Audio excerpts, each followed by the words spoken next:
What's going on, everyone, and welcome to the Jersey Joe Show, the place where we talk about a little bit of everything, mostly hockey. Now tonight I wanted to talk a bit about the expansion draft and just the overall offseason, but kind of focus a bit more on the Devils. I'm more knowledgeable of the Devils offseason than I am any other team, so I feel more comfortable speaking about that than I do other things. So as we all know, this past Sunday, teams had sent out their protected and unprotected lists of players that Vegas can then take this week. It's actually really hard to talk about this because even now I hear my phone blowing up with Bob McKenzie tweets about different deals that Vegas is making and different players shuffling around. I mean, even this morning we had a tweet saying that the Tampa Bay Lightning had struck a deal with the Vegas Knights, and then maybe 15 minutes later, Steve Yzerman came on and said, no, there's no deal. And so we're constantly in this flux where we don't actually know if a deal happened with Vegas. And so I can't really sit here with confidence and talk about that. So I'm going to just back up a little bit and go over the expansion draft as a whole these past few months. I wasn't around during the other expansions. I mean, I was alive, but I wasn't following hockey as much as I do now. And so I don't know what other teams went through in terms of the expansion drafts. Places like Nashville and Columbus and how they dealt with the expansion draft. I do know that when St. Louis was formed, they lost in the finals 3 times in a row, but that was because they were in a division with only other expansion teams, and they were actually pretty crappy compared to the other teams in the league. And so I don't have a good frame of reference, is pretty much what I'm trying to say right now about the expansion draft. This could be the norm, but from conversations I'm hearing, this expansion draft is very special because it's the first time, I believe, that there's only one team instead of 2. And so Vegas doesn't have to really compete with any other expansion teams for deals or trades or UFAs or anything like that. And I just have a weird feeling with Vegas right now. I feel like they've been given way too much power, and everything has been streamlined so that they are set to succeed, which you want them to succeed. I totally get that from the NHL standpoint, but I don't like the way it's been set up. It just rubs me the wrong way. The fact that there are people like Dumba being exposed to them, and people like Vatanen, and teams having to scramble and force trades and do anything they can to protect these extra players. I don't know, it just doesn't sit right with me. But like I said, this could very well be the norm for expansion drafts. I just wasn't around for them, so I don't know if I'm speaking with any sort of confidence towards this at all. A great service for him come next season. He's going to be the face of that franchise. There's no doubt about it. Even if they do pick up some other big UFAs, there's not any other player as well known as Fleury out there on the market right now. And so I think the Fleury situation does make sense for both sides. You know, he's not going to be a backup goaltender. Matt Murray's not going to be a backup goaltender.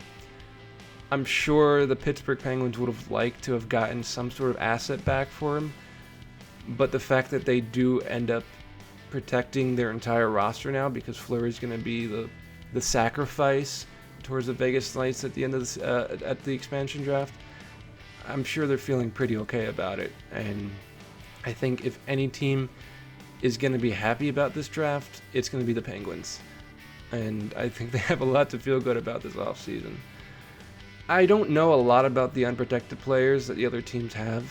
A lot of them are third and fourth line grinders, AHLers that you don't really hear too much about. Some of the bigger names I already mentioned, Vatanen and Dumba. I think James Neal's unprotected.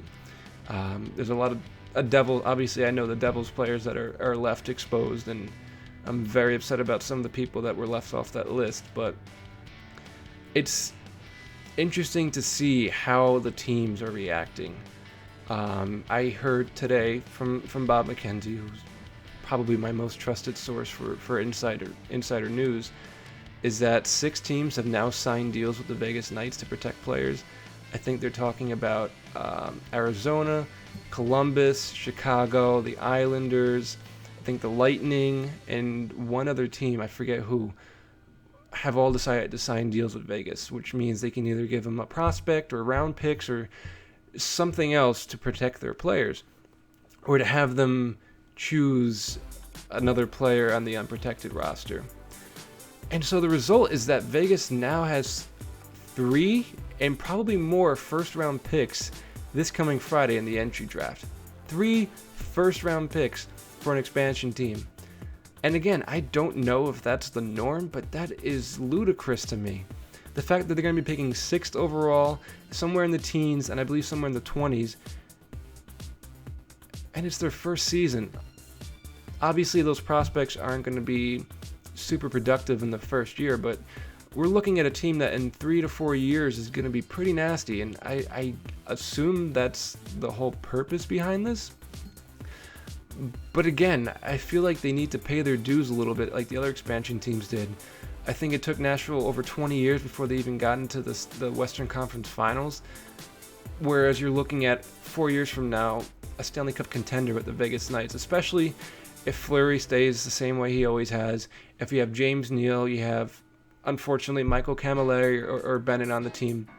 You're looking at a pretty dominant team with a ridiculous back end. So the pattern I've been noticing is that a lot of the players that Vegas is hunting are defensemen. They are looking for those really, really good defensemen and not worrying so much about forwards, which makes sense. The value of defensemen is much higher, and it's a lot harder to raise and develop a really good defenseman. So it makes sense that they want to pick the market for all of the defensemen and then maybe develop their own forwards. I don't know. I don't know their plan. I don't know what their, inside organization is like or what they're planning right now. But that seems to be the way they're trending. Big defense, good goaltending. I think they're going to take Mrazek too now because he had a falling out with Detroit. And so you're looking at a backstop of Fleury, Mrazek. You're looking at maybe Matt Dumba on defense. You're looking at a ridiculous back-end core, at least for an expansion team. And then 3 first-round picks and God knows how many more in the later rounds. I think we're setting them up to be better than they should be. And I don't agree with the location at all. I really don't think there's enough of an actual residential population in Vegas to really be deserving of an NHL team when places like Seattle and Quebec are dying for a franchise in their backyard. I get it. There's big bucks to be made in Vegas. They're going to get seats filled. There's going to be a ton of marketing for the team. Well, that was before the really shitty name and logo came out, but I get it. I don't like it, but I get it. And I'm thankful we don't really play them too much, seeing as they're a Western Conference team. It looks like a money scheme to me, and it looks like they're setting them up to be better than they should be. And it just feels like they have some sort of favoritism for them. And I'm going to keep stressing this. I don't know if the other expansion teams had the same treatment. I just don't. But if they did, then I take this all back and I just say, it's the process. I get it. It's the process of expanding the league. I just feel that other places are more deserving. But that's me. I'm some dude in his attic filming these videos. So the Devils in particular had a pretty predictable protected list coming out on Sunday. I think they went with 4 forwards and 4D with Hall, Henrique, Palmieri, and Zajac protected, and then Green, Severson, Mueller, who I do want to talk about. I'm really excited about Mueller. And Severson have been protected. A few of the unprotected players I'm not happy about are Camilleri and Bennett. I've always been a big Camilleri fan, even when he came into the Devils in 2014. It's not just because we're both Italian, but that does have something to do with it. I just feel like he is an incredible veteran presence in that locker room. He had a really down season last year, and I get why a lot of the fan base and even the organization itself is kind of down on him this year, but I don't think that's an indicator that he's now on the decline. Just 2 years ago, he had 27 goals in 60 games, 50 games, something around that. The year before last year, he was almost a point per game pace. It was, of course, cut in half because he had a wrist injury.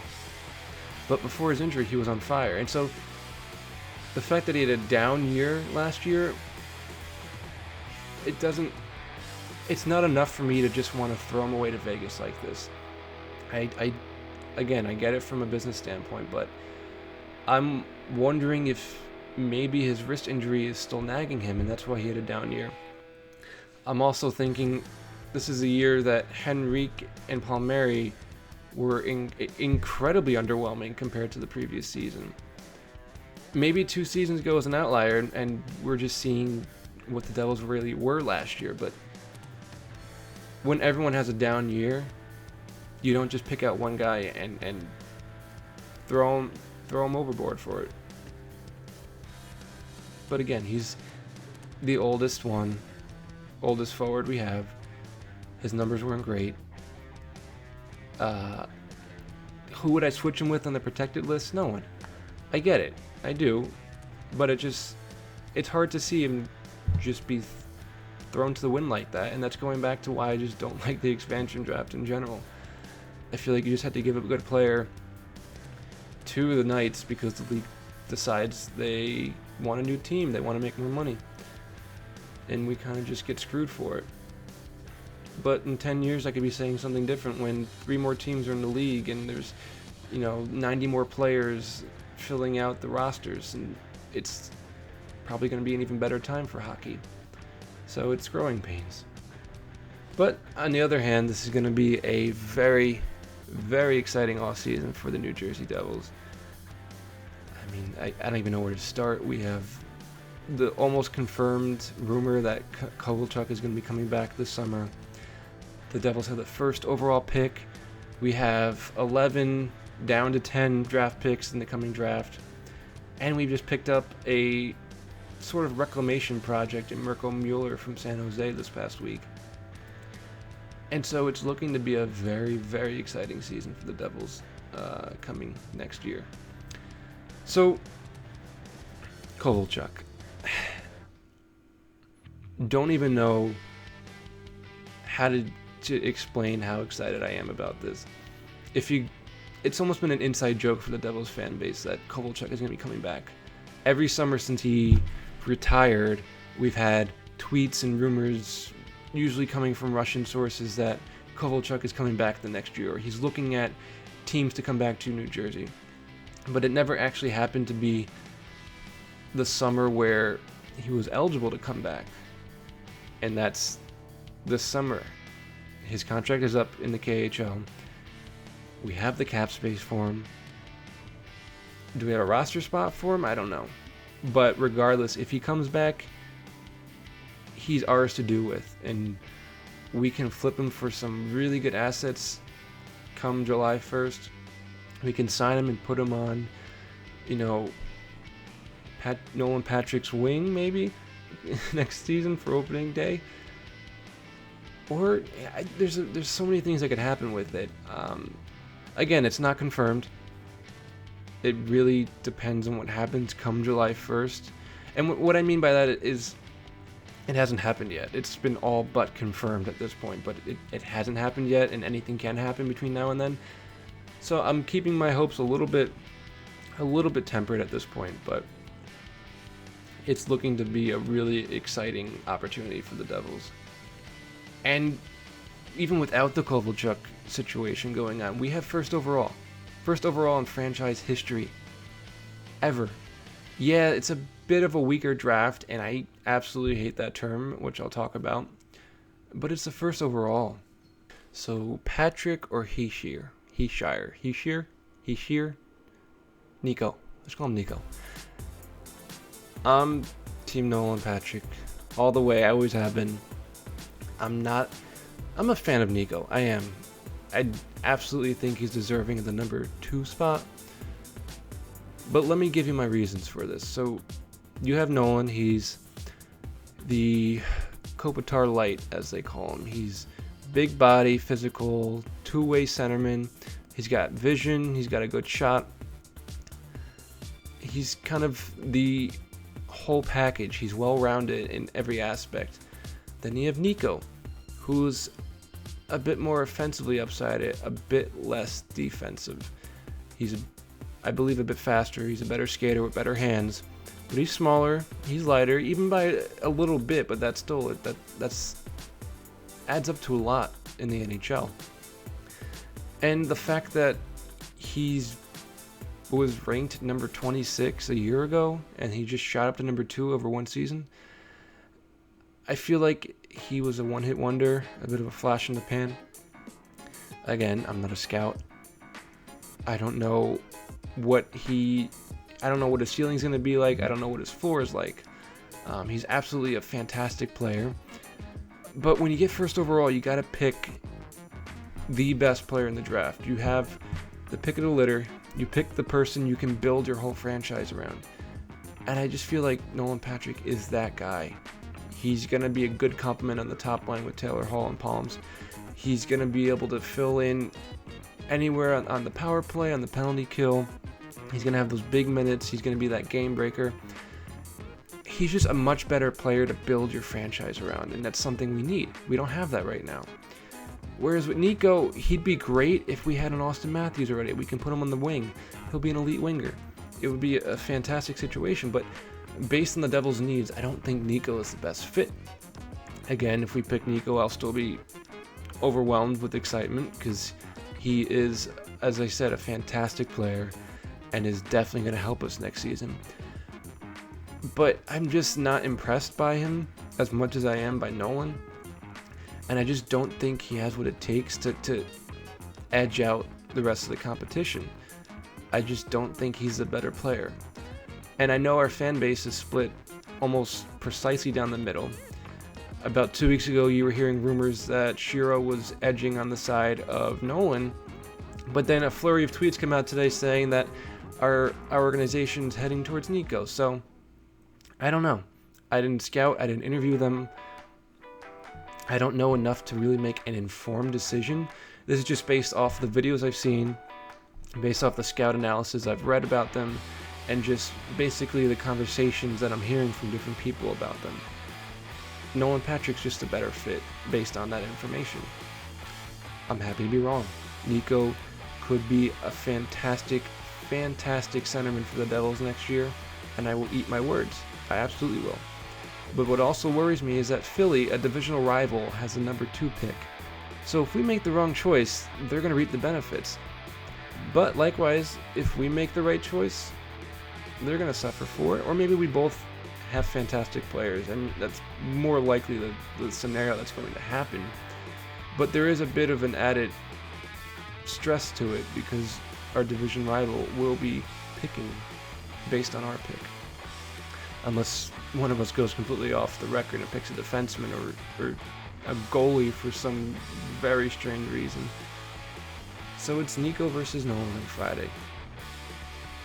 I'm just excited, and I can't wait for the discussions to be over about who's the better pick for the Devils, especially because it's starting to swing the other way now towards Nico, so I'm a little bit worried. But they're going to be fantastic players no matter what, and the Devils are truly fortunate to finally have a first overall pick, even if it isn't an Austin Matthews or Connor McDavid. And that's another thing. I keep hearing that this is a weak draft. Don't understand that.